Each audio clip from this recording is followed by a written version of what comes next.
Hey there, it's your Uncle Steve, and I want to just briefly talk with you today about the power of a good father. Today being Father's Day, I want to tell you a story that I've only told a handful of times, and I'll try to keep it short. But in 1998, my wife and I, Kenan, we got married. And I had been through a divorce many years prior to that, had an unsuccessful marriage, and so I wanted to do something about it. And I was given an opportunity to attend a marriage conference in San Antonio. And through an act of God, I won tickets. It was at a time when I was so poor I couldn't afford to pay attention. But I won tickets to this conference. And it was also, the conference was in October of that year. And it also coincided with the weekend we had the largest flood in San Antonio history. So they had to reschedule the second half of the conference in Austin.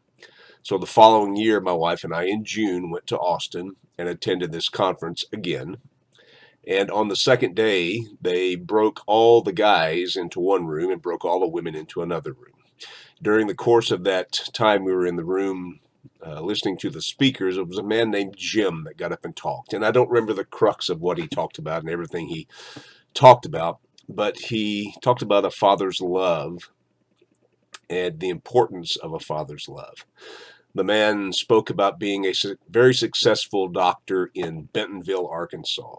And he said, by all the world's standards, he had everything a man could want. He had houses, he had boats, he had cars, he had put kids through college, he had achieved all this massive success in business, and he would give it all up if he could one time hear his father tell him that he loved him. He said he grew up in a home where his father didn't say he ever loved him. And so upon hearing that, about 2 weeks later, I was out at my mom and dad's house, and my dad at the time was building on his little shop. And I broke down crying, telling him about that story and what an impact it had on me, and told him I wanted to thank him for always telling us, my brother, my sister, and I, how much he loved us.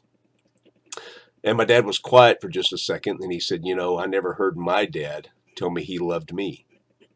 And that kind of struck me like a ton of bricks. And I said, then why did you tell us all the time that you loved us so much? And this is how I knew.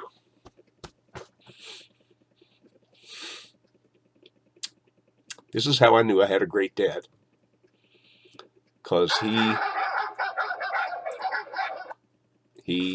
sorry, that was my phone going off. My dad said, I wanted to make sure that you had what I never had. And that had a great impression on me. And my dad gave me a lot of wonderful things, some of which I adopted, some of which I was rebellious against. But I'd like to think that I am a loving individual, thanks to my dad and my mom. But my dad was just that kind of guy. And oh, stop. Sorry. My dad gave me a lot of things, and he gave me the ability to pass them on to my children, a lot of things. And so I want to encourage you, if you're a father out there, tell your kids you love them. Tell your wife you love them. It's important. The power of a good father starts with love. And that's my message. And I love you guys, and I hope you enjoy your Father's Day and the family you have.